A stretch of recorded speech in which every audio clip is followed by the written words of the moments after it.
ঢকুৱাখানা বান্দেনা স্পাৰত আজি দুদিন ধৰি যি গৰাখহনীয়া চলি আছে, এইটো ঢকুৱাখানা বা নতুনকৈ যিটো স্পাৰ দুখন বনাইছে, সেইটো যদি কহি ছিগি যায়, এই নতুন স্পাৰটো কাম নিদিব।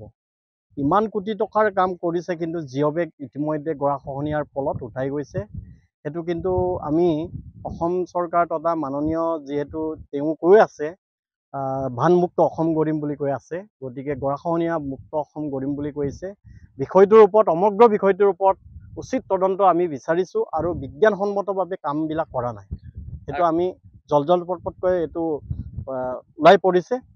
তাৰ বাবে জলসম্পদ বিভাগ আৰু বিভাগীয় কৰ্তৃপক্ষক আমি আহ্বান জনাব বিচাৰিছোঁ, সময়মতে আৰু বিজ্ঞানসন্মতভাৱে কামবিলাক যদি নকৰে, নিশ্চিতভাৱে ঢকুৱাখানা আৰু মাজুলীৰ কাৰণে ভয়াৱহ পৰিস্থিতি হ'ব।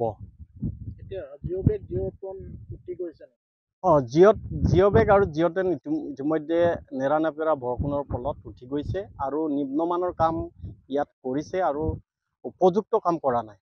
খৰালিত কৰিব লাগিছিলে, কিন্তু এতিয়া এই যিটো গৰাখহনীয়া চলি থাকোঁ যে লাঞ্চিং হ'লে গৰাখহনীয়া তীব্ৰতৰ হয়।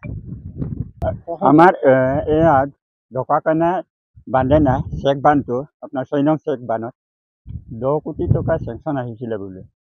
তাৰপিছতে এতিয়া বাৰিষা নহওঁতে জিঅ' বেগ গোটেইখিনি উঠাই নিলে আৰু বাৰিষা কাল আছেই। কামটো সম্পূৰ্ণ হোৱা নাই চাগে, গতিকে উঠাই নিছে। যিভাগে কাম কৰিব লাগিছিলে সেইভাগে কৰা নাই।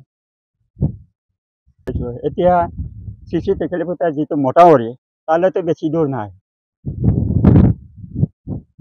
গতিকে বাৰিষা কালত হয়তো আমাৰ ইয়াত যথেষ্ট অসুবিধা হ'ব যেন পাইছোঁ।